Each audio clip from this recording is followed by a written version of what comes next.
Hi, everybody. It is, I almost said December 10th. It is October 10th. And going through Leviticus, trying to see what parallels God can make to today. And a lot of people think going through the law is kind of like, oh, whatever. But I got to some juicy stuff. It's Leviticus 18 is all about unlawful sexual relations. And a lot of it is pretty, to me, obvious, like, incest, bad, just bad. And I'm like, okay, uh bestiality, bad. But then he actually does mention homosexuality in this part. And because, I, not gonna lie, I struggle with what to do with homosexuality in my relations with people. um because right here it says it's a sin.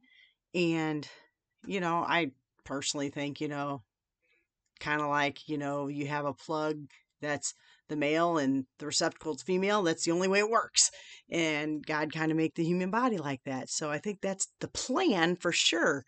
um and then you get into the New Testament, and it's all about, well, we're not under the law anymore, we're under grace. Okay, I'll have to, once I get into the New Testament, some other places, and see what, they have to say about it there, if anything. But I just go back to, what does God command me to do about people? Um, to judge them? No. There are a couple of places where, like, if they're wrong, tell them 7 times and stuff. I forget. I know that's in the New Testament. Feel bad. But ultimately, there's two biggies that I go back on all the time, that God tells me: love me, know the God before me, and love each other. And so, I have neighbors who are gay, and they're fantastic people, and I love them. And I'm thankful that it is not up to me to judge them. Um, and I don't feel a huge need to condemn their lifestyle per se, but I don't believe that it's right either.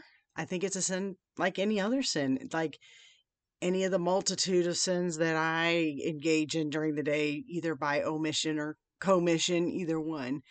Um, but like I said, I always struggle with this because I'm dealing with people, and that's why I love to just fall back on love people. That's my job. That's what I have to do, because I don't want to be a judge and jury for people. Like I said, that's why I won't do any higher in education, because that's not the way I'm made. Um, but in, Leviticus 18, throughout here, through all those, he pretty much lays it out that that is not what he would want for us, and he would consider it a sin.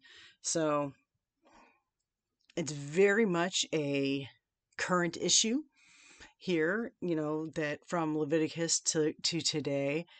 And, if you're looking for those ties, is God in the Old Testament? Is he? Absolutely.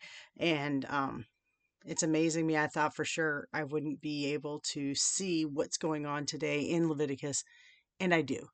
And so just reinforcing for me, God's word is God's word, period. So that's where I am. And I'm going to keep reading through it. I didn't think Leviticus would yield as much as it has, to me, honestly. And God amazes me all the time, though. So I don't know why I'm that surprised.